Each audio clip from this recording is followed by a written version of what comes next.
ลิง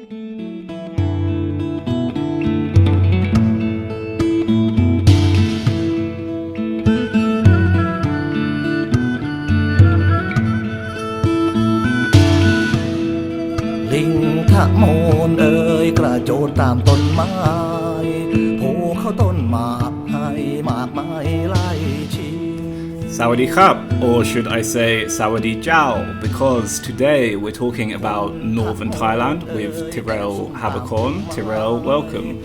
Thanks for having me. And in 30 episodes, actually, you're our first Farang guest, but I gather you're fluent in Thai, so I think we're going to give you a pass on this one. Oh, hang on, no, we had a non-Thai on, but you know they were Asian. Oh, that's true. Brian. He was Taiwanese, yeah. Well, you know, Farang.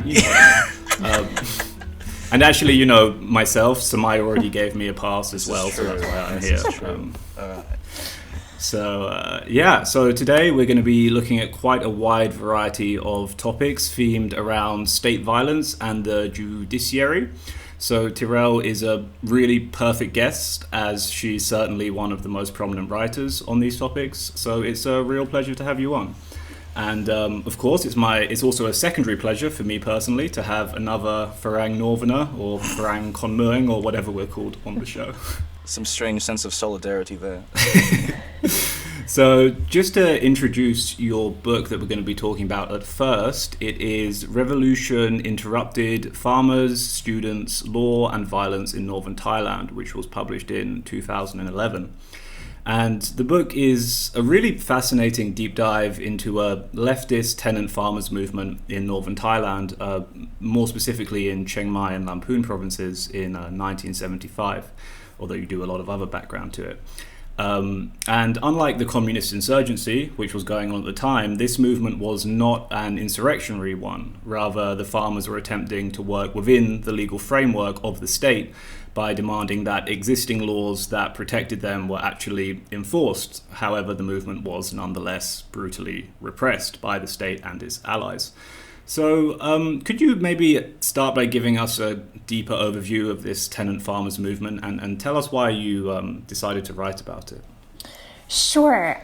So in the mid-1970s, the vast majority of farmers in northern Thailand, rather than being landless, which is really the situation that people find themselves in today, were tenant farmers. And so the premise of tenancy is that the person who works the land in exchange for working the land shares the harvest with the landlord. The rate of doing so in Northern Thailand was incredibly high, the rate that tenant farmers had to pay. It was often 50% plus the tenant farmer paid expenses. So in other words, much more than 50%. And in some places, even as high as 2 out of 3 parts. So there was a long-standing struggle over trying to get some control on tenancy rates, tenancy practices by farmers in the north. Actually, sort of first in the 1950s, unsuccessfully, and then it comes back in the 1970s. And I should note that when I started to work on the project, I had no idea I was going to be writing what started as a dissertation about land tenancy. I didn't know anything about land tenancy, in fact. The project came from a really sort of very simple question, and actually a question that if someone today told me they were going to write a dissertation just with that question, I would say that's a terrible idea. But I was interested in learning about what the period between Sipsi and Hoktula in the north was like. And it came from a talk that I heard in... Sorry, could we just explain that period to our listeners who may not be aware? Sure. So Sipsi Tula, or 14 October, refers to 14 October 1973, when a mass uprising ended, at that point, 15 years of dictatorship, of military dictatorship, kind of in what appears, if you sort of read about it, it looks like it's sort of one fell swoop, sort of 10 days of protesting and everything falls. In fact, over those 15 years of dictatorship, there was sort of constant struggle, even though it was really constricted. it opens up this 3-year truly remarkable period where people who had been repressed during the last 15 years and even before that all became politically active, and very resonant with movements happening throughout the world. So students, workers, there was a strike, at least one strike almost every day, farmers, but also actually artists organized as artists, kindergarten teachers organized as kindergarten teachers, sort of everybody was organizing.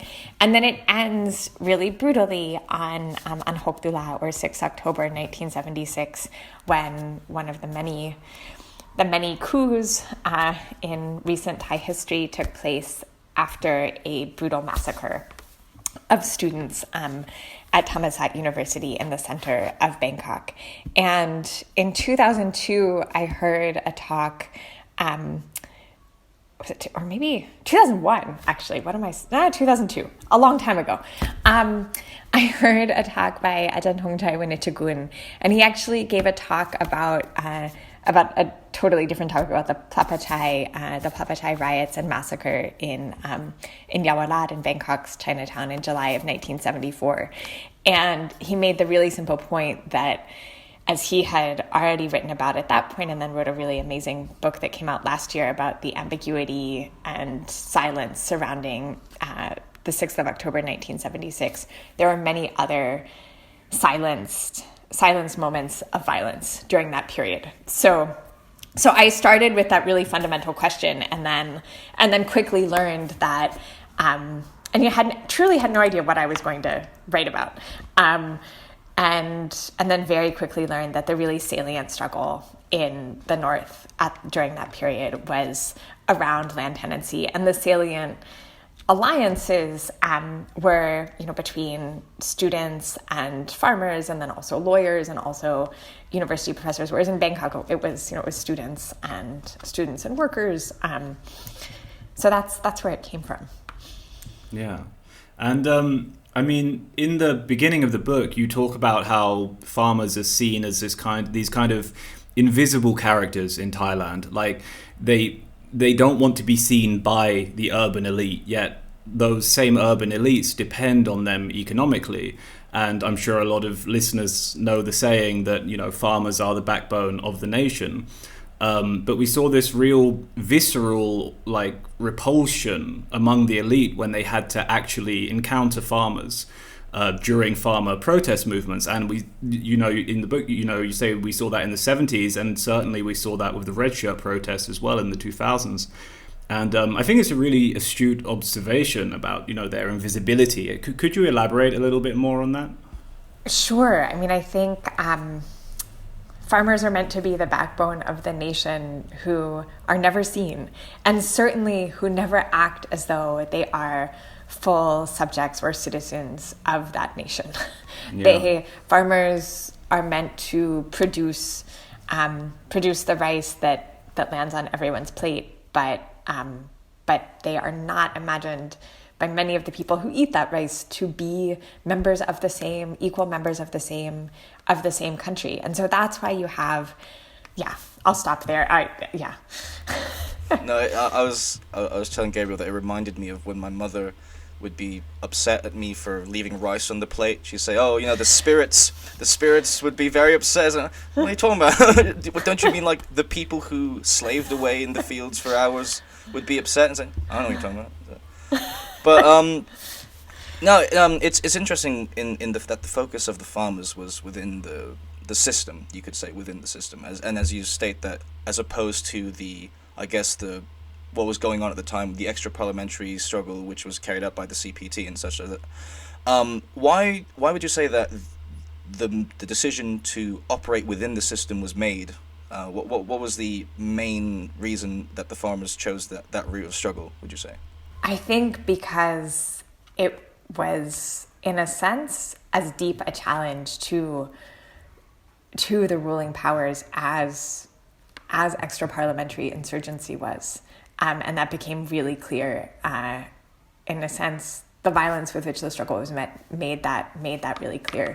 But I think it's because, I think the struggle that farmers engaged in over the law and to be able to use the law as their own tool rather than only being subject to it was part of a struggle that's been going on since 1932 and is still taking place. The law, whether it is tenancy law, whether it is defamation law, whether it is sort of any body of law in Thailand, doesn't belong equally to all the people.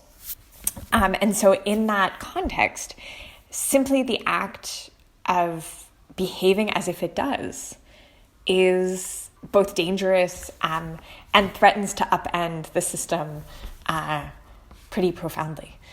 I mean, I think also the decision to focus on the law was a really practical one. It was made because, the Farmers Federation is founded in November of 1974, and the harvest is coming up sort of a month and a half later. And it was literally about farming families having enough rice to eat for the whole year. And so changing the terms of tenancies so that they had that rice from the division of the crop. Yeah, and just to be clear, this law that was already in existence, what the farmers were trying to do, they were trying to have it enforced. It was to, as far as I understand it, to stop them from being evicted with such ease because they were living in complete precarity, right? It was that. It was also to change the amount of a big piece of it was to limit how much rent could be charged, and also to make that a decision that was made by, in each district, a group of tenant farmers, landlords, and civil servants, to put in place measures to protect against eviction, and also to create a formal mechanism for redress where if any of the parties had a problem, it would come to a committee with representatives of everyone on it. Yeah, I mean, it's not tremendously dramatic change, but really. It's building everyday kind of democracy and thing. building everyday sort of local control, which is, Yeah. And I was wondering as well, I definitely want to talk about some of the people who were involved in this, but first I actually want to start with the landlords, because I'm quite curious about who these people are. I mean, they're, you would imagine, descended from the old aristocracy to some degree, certainly very wealthy people, and I imagine, the farmers had been their subjects for, samagon, I don't know, forever. And this must have seemed like a tremendous threat to them, I think so. And I think here's another place where I sort of have to explain one of the things I learned in doing the research for the project, and where my ideas about what people hold dear were really challenged. And so I'll talk about the landlords, but actually I'll talk about another sort of account first, which is that a colleague was explaining to me he was a young person in the 60s and 70s.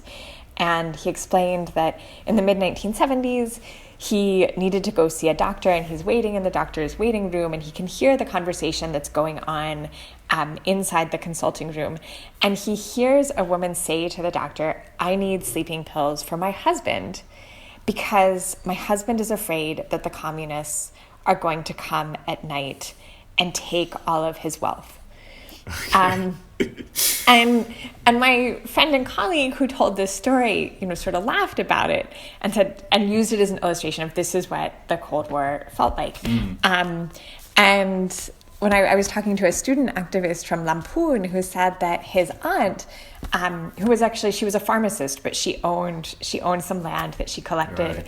That she collected rent on, and she sold her land in 1974 because she was afraid that the communists were going to come in the middle of the night and take it.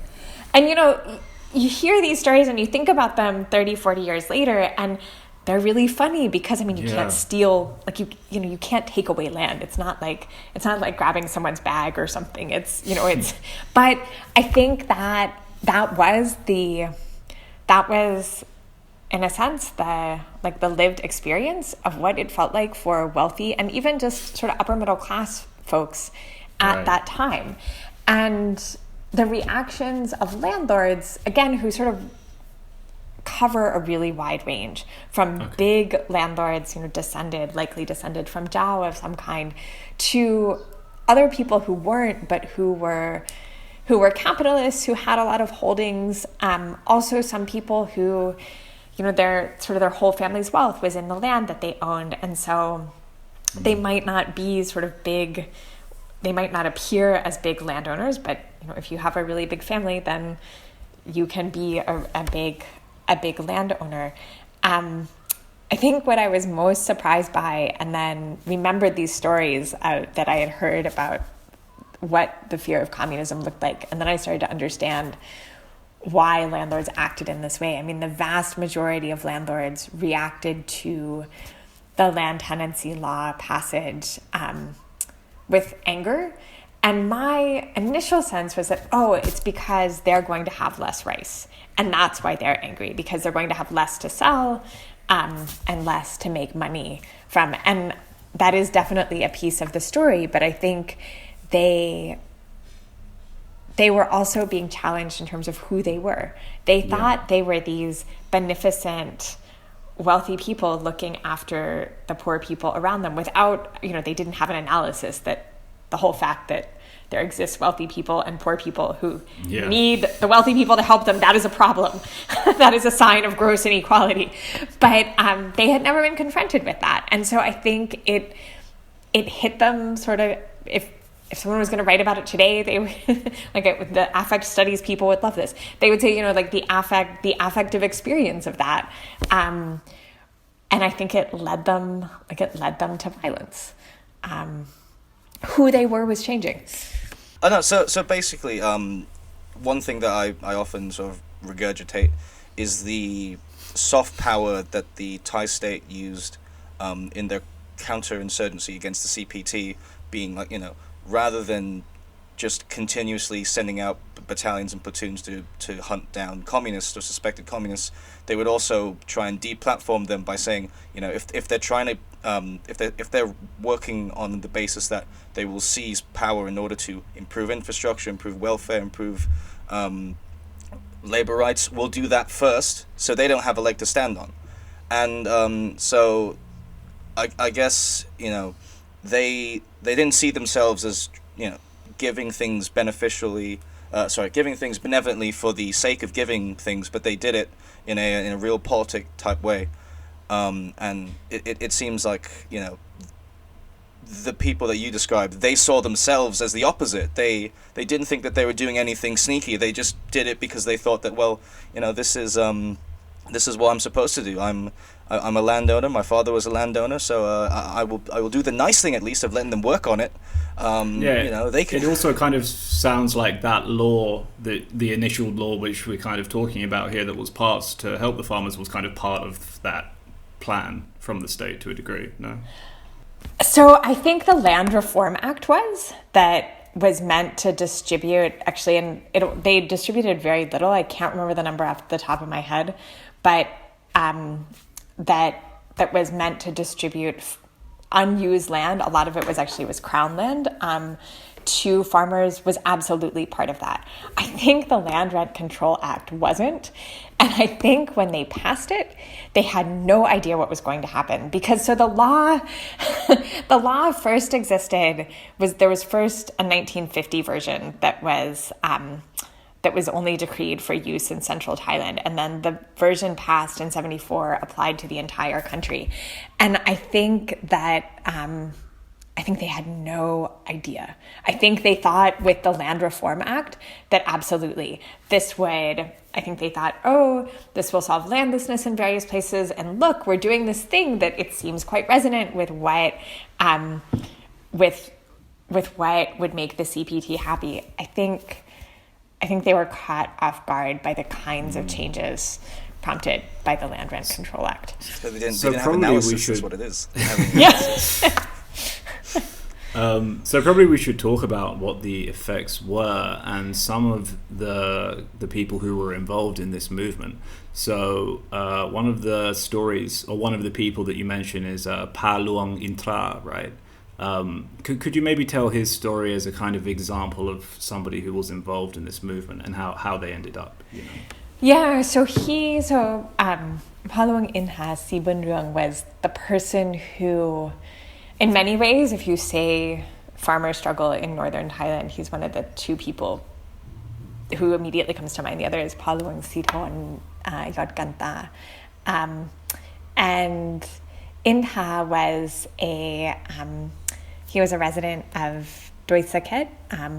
He was a long time farmer. He used to have, previous to the 1970s, his family had a small amount of land, but they ultimately needed to sell it. So he was a tenant in the 1970s. He had been a local leader.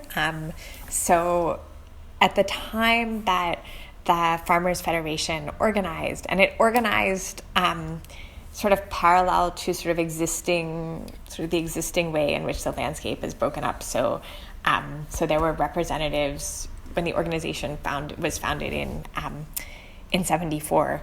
There were regional groupings and provincial and then district, sub-district groupings. And he became the president of the Northern region and the vice president of the national body. And he was particularly active around tenancy and primarily doing grassroots education. He spent a lot of time with a lawyer who was based in Bangkok but who came to Chiang Mai frequently, Badap Manut Rasada, and they often, along with students from Vidyalai Kru or Chiang Mai University, would go and just explain the law to groups of farmers in various villages. Farmers started being assassinated in March of 1975 and then in the north, by June, there was a string of 8 assassinations within a 2-month period. And Inha was interviewed and wrote about this in an issue of Chao Na Thai Farmer, which was the newspaper of the Farmers Federation that was actually printed at Chiang Mai University. He explained very eloquently that even after the farmers started being killed, he wasn't going to stop the work that he was doing. And sorry, can I just briefly interrupt? Sure. Who was do you know who was organizing the assassinations? Was it landlords or was it the police, or do you know? No, the thing about the assassinations is that there's never been a prosecution in any of the cases. There was an arrest made in Inta's case. That's the only time an arrest was made, but the person who was arrested was ultimately let go. The assumption, sort of the working assumption, is that it had to be a combination of landlords working with police who were at least willing to turn the other way. Right. So the landlords would hire some armed goon or whatever to assassinate somebody, and the police wouldn't do a real investigation. Yes. Out of these 8 assassinations, except for the case of Inta, were any of them like important figures, or they were just farmers in general? Or they were all leaders of the FFT. So yeah. That's ballsy. That is. Well, and you can, one of my favorite and like an ironic, I can't believe people would sort of write this kind of way. There's an amazing short article by, I can't remember his rank, by a military officer who wrote in Yutagot, one of the military's journals. It was an article about the killings of the farmers, and what's really striking about it is that it includes a list of all of the assassinations, and it lists the name of the person who was killed, and then it's, instead of saying like Palawang Inha, who is the president of the Northern Farmers Federation, the vice president of the National Farmers Federation, it says Palawang Inha, who says he was. And that's how each person is described. And it's so, there's not much else in the article, it's very short, but it's incredible to me, because it's like, even in their death, they were, there was this attempt to diminish them once again. So could we get back to Palung Inta's case? Yeah. So he was shot in front of his house. His wife had a small convenience store, and on the morning that he was killed, she was a village health volunteer. She was at a training, and so he was there, and a motorcycle with 2 people on it came, and shot him, and. I mean, his death is sort of the date around which there's a really big shift. The farmers' movement goes underground. It becomes, partially because this really bizarre series of events happens afterwards, where instead of when people protest and call for the assassins to be arrested, instead they just arrest more farmers and a student. It became really clear, I think, at that point, that it wasn't tenable to struggle above ground anymore. And but were all of these assassinations, or were some of them disappearances? There's some disappearances, but actually in other parts of the country, the 8 that happened in Chiang Mai then were assassinations. But there's this list of about 45 various acts of violence. I also suspect it's too short. I mean, this list that's around is one that activists at the time put together, and then it's been reprinted over and over again. And I just suspect that there were more people. Like, I actually think there's sort of a great project to be done of going through local newspapers over, actually, you could just say, starting in the 1960s, and see who's written about as being missing. Yeah, I think that the Thai state generally, or their organs, whatever, generally after that kind of preferred disappearances, right? So I recently wrote an article about Haji Sulong, right? And he was disappeared. There's quite, I don't know, they seem to move more towards disappearances because that way they can't do it, there's not a real investigation or something like that. So I think it depends who it is. I think when it's the state, yes, it's disappearance. But actually, I mean, there was a whole string of assassinations of human rights defenders beginning in sort of early Thaksin years. And it's, I mean, and in that period, people who are opponents of the state are disappeared.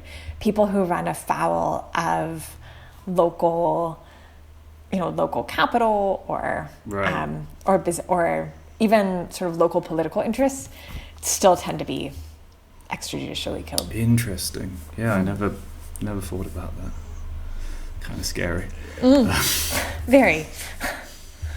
So I think it's quite interesting that in this story we have this, it's an issue of lack of law enforcement, in that there are laws to protect tenant farmers that aren't being enforced, and then once the farmers start being assassinated for protesting that law, the law suddenly, it's not there again to protect them. So people, and there's this kind of trend for people in the West to say about countries like Thailand that they need, to enforce the rule of law or something like that. But even then, I kind of disagree with that, because we can see effective law enforcement for stuff like lèse-majesté cases, and that's not great. So it seems that they only enforce laws when they're a threat to power, right, or when they need to. Would you agree with that? Absolutely. I think there's Thailand is often rule by law, but it is, in a sense, it is the understanding of the law and how it is imagined and enforced by police, by the judiciary, is one actually totally divorced from an idea, sort of a fulsome idea of justice that you would need to have the rule of law.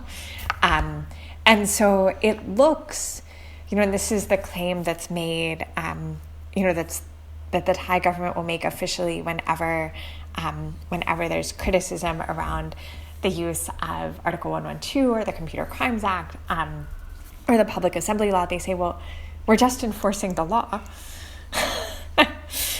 And that's true, but Just very selectively. Yeah, and a question about sort of what is the law, who does it serve is not something they take up. Yeah, and there's also, this huge backlog of old laws which lie dormant for years.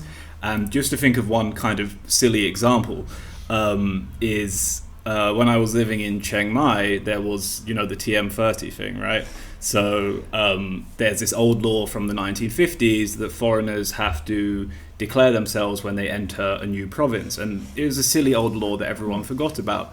And then, but you can be fined 2,000 baht if you break this law. So Chiang Mai immigration, I guess, were a bit strapped for cash, or they wanted some more money, and suddenly they decided, we're going to start enforcing this law now. So every foreigner in Chiang Mai had to pay a fine of 2,000 baht. Now that's just like a silly example, and it was quite annoying. But yeah, there is this huge backlog of laws that can be enforced at whim, right? Definitely. I think beg your pardon. I think something to sort of think about is that law itself is a very nebulous thing for people who have a life which operates very smoothly. So you live along Sukhumvit, you're up near Paragon. The law you usually interact with is probably like taxes, and maybe the if you park your car in the wrong place. But for certain people around the country, you're experiencing the physical, the violent manifestation of the justice system or of Thai law, and we still see we see these two things sort of working side by side. Obviously, the courts and then the military / the police. So, how has it since then? Since the 70s, how have these two sort of branches developed, and how is their relationship maintained? How have they changed? Say, for example, what's the difference between the court systems and the police systems? How have they developed since then, and how have they related to each other? I don't think there's been a lot of change. I think there hasn't. I really think there is. I even think there hasn't been a huge amount of change since 1932. Things are very much the same in terms of, as sort of who the law gets acted upon. That hasn't changed. Sometimes it changes in the sense that the person who is marginal and subject to the law, that category has changed. But in terms of, I think about the struggles that human rights lawyers have been engaged in, actually since the Peace Rebellion. They're the same.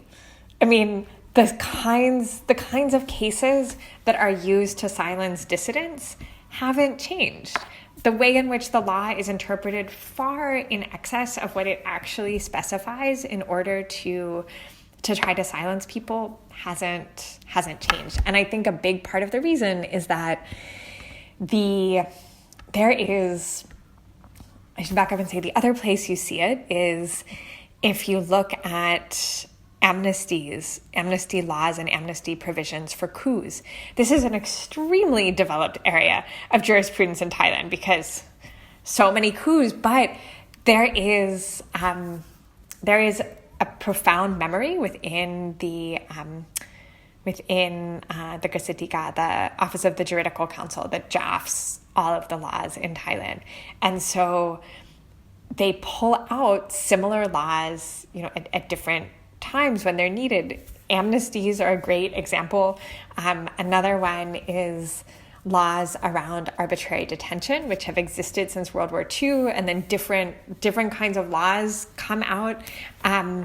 There is the level of legal expertise within the state is profound. Some of the most brilliant legal minds in the country are at the Office of the Juridical Council drafting laws. And doing all sorts of really interesting things. Actually, it's a fascinating place. But it's, I sometimes feel like one wants to dismiss the repressive state as sort of outdated, outmoded, and not very smart. Unfortunately, I don't think it's any of those things, which is because concerning. I mean, the Thai government, for what they look like on the outside, real politic has been in their lifeblood for so long. And that's the real reason I'm afraid of him. People can say, "Oh, look at Prayut, he's an idiot." Yeah, but it's not Prayut I'm afraid about. It's it's everything that props him and the government up. Not to get political on this podcast or anything. I mean, and also just kind of like you mentioned the arbitrary detention, and it's not just assassinations and disappearances. There's also these kind of like arbitrary detentions, and there's torture that happens at the hands of the state, right? So, what can happen after release for survivors if one would try and hold the state or whoever accountable for things like being badly treated or held in custody for no legal, you know what I mean? Yeah. It's almost impossible. And it's almost impossible for two reasons. One is that the structure of law for victims is not very robust. So one example actually is the case of the disappearance of Somchai Nilapaichit. And that case, which amazingly, so his widow and his children brought a case in the criminal court against the 5 police officers who were suspected of being involved in the disappearance. That case, there were some convictions, but one of the police sort of disappeared. It seemed like to live somewhere else, but that was unclear. One of the people who testified as eyewitnesses in the case were subject to threats of various kinds. His widow, Angkana Nilapaichit, herself was constantly harassed throughout the time of the trial. And then... Sorry, what year was that? So he was disappeared on March 12th, 2004. And then the trial finished... It took a long time. It was 6 or 7 years. I can't remember if it finished in 2010 or 2011, but it went through all 3 stages. It went to the Supreme Court.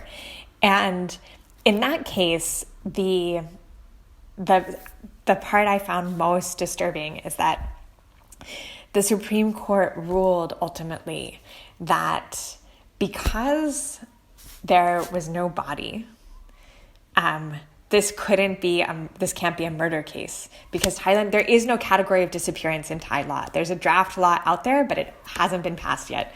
So because of that, the case was instead examined as a case of theft and kidnapping, as opposed to a murder case. And the court then ultimately ruled that because it was brought by the family as well as the prosecutor. They ultimately ruled the family could not be a party because in order to be a party, within Thai criminal procedure, there had to be a victim. And on the crimes of theft and kidnapping, that isn't considered a grave enough crime that you have someone who has experienced losses great enough to be a party. And it just seemed to me that extra, it's bad enough that they didn't hold the police accountable, but that extra piece of saying to the family, you can't call for justice, was particularly violent. In other cases, when people who have been tortured have tried to bring criminal cases or tried to make complaints, often they meet with an attempt to do mediation so that the information doesn't become public. Often they experience threats. In one sort of particularly egregious case, actually one of Somchai Nilapaichit's clients, who had been tortured, who he had been bringing a petition on at the time he was disappeared, that person was ultimately prosecuted for allegedly giving false information to a state official, because what happened is they submitted a petition calling for justice in the case of having been tortured to various state agencies, including the Counter-Corruption Commission, which, despite its name, deals with all wrongdoings of state officials. And the Counter-Corruption Commission ultimately decided that the torture did not take place, that there wasn't enough evidence saying that it had taken place. One of the policemen named in that complaint brought a defamation and false information. So they kind of case. countersued, basically. Yeah. Right. Ultimately the case took a long time to make it through the court. He was found innocent by the court of first instance, guilty and sentenced to 2 years, but suspended sentence by the appeal court. And then the Supreme Court went back to the court of first instance decision and said, no, you can't, you can't sue someone you can't criminally prosecute someone for making a complaint. It's all to say securing accountability is incredibly difficult. There's both the official methods of shutting things down within the law, within the judicial system, within the state apparatus, and then all of the unofficial threats and harassment. Because you bring up a lot of sort of case studies of victims of the state through your research. In your research, did you speak to like representatives of the police, representatives of local authorities, and such and such? No. Is there any reason? Yeah. I mean, I feel like they speak enough, and so I feel like, I mean, there's another sort of answer to that question, which is that in the context of doing research, gender matters a lot, and I'm the wrong gender to do research on the police or military in Thailand. It's because that kind of research, if you talk to people who do it, whether you're talking about Thailand or the police or military anywhere, the way people do it is by becoming friends with them. The act of killing being a good example, right? Yeah. Okay. So not that I think they don't have something valuable to say, but I'm not going to be part of... Yeah. There's also something that I'm quite curious about regarding the police and the Thai legal system, which is that there seems to be this very suspicious trend, which I've noticed ever since I first was curious about Thailand before I even moved there, and it's that whenever you have... Typically, this happens a lot with terrorist attacks, like the very, very small terrorist attacks. I'm talking like some small bomb in a bin somewhere in a car park that nobody pays attention to. Someone will get arrested immediately and then immediately confess. And this happens with murders a lot too. You see it if you read the daily news, wherever. There's quite a lot of murders, and people always, or very often, the police will apprehend the murderer and they will confess immediately, apparently, and they'll go to jail, and it's always a happy ending. I mean, it looks incredibly suspicious, and I'm wondering through your work if you've looked at this kind of phenomenon before, if you know what I mean. I haven't looked at it in a really serious way, but anecdotally, there's all sorts of very concerning things that happen. Things like the police will arrest someone and say, don't talk to a lawyer, don't talk to the press, and things will go better for you. Also, the pressure to confess is really high because the sentence is automatically halved if you confess. So if you're convinced that you're going to be convicted, which I suspect that what police say to people who don't realize that they have a right to a lawyer, and that that the Lawyers Council of Thailand will appoint one for them if they can't afford one. I think when someone says to you, if you try to fight the case, it's going to go badly for you. So I know I've had friends tell me stories of people who are arrested in various political cases where the pressure to confess was huge and the pressure not to talk to a lawyer was huge. by the police. And in that sense, I think some of the most important legal education that happened in the protests last year actually were just really small acts of things like Thai Lawyers for Human Rights distributing flyers and posting infographics saying, if you get arrested, this is what you should do. Because I think in that moment, which is getting arrested, is really scary. So knowing like, okay, these are the three things I need to do. This is who I need to call. This is what my right is. And I think that the lack of that, gets used by the police in Thailand. I think it gets used by the police everywhere. In the U.S. context, there's in every sort of film about the U.S., the police in films always read people their rights when they're being arrested. In practice, they don't. The number of times where it comes out that people weren't read, their rights as they were being arrested is incredible. Yeah.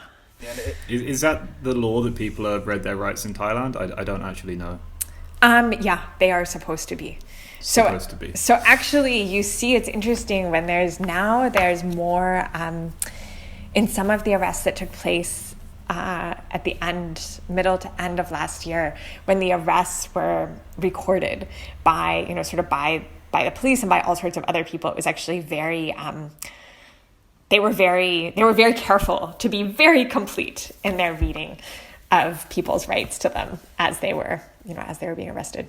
So speaking of you mentioned the current protest movement, and I found it quite fascinating to see, like, the first time during those protests, the first time they were sprayed by the water truck in Bangkok, they were so outraged. Like, a lot of the protesters who were, very young, probably, the first few protests they've been on, they couldn't believe the police would do that to them. And you saw, on Twitter and stuff, they were calling for the United Nations to come and intervene. And, it's a bit silly.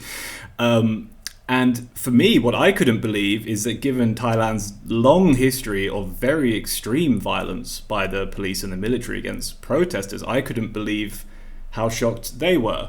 So I guess my question is, in your opinion, do you think this is a sign of maybe, because the protesters now who are in the streets of Bangkok are a bit more middle class and a bit more highly educated, do you think that they're kind of maybe waking up to state violence in Thailand a little bit more so than before?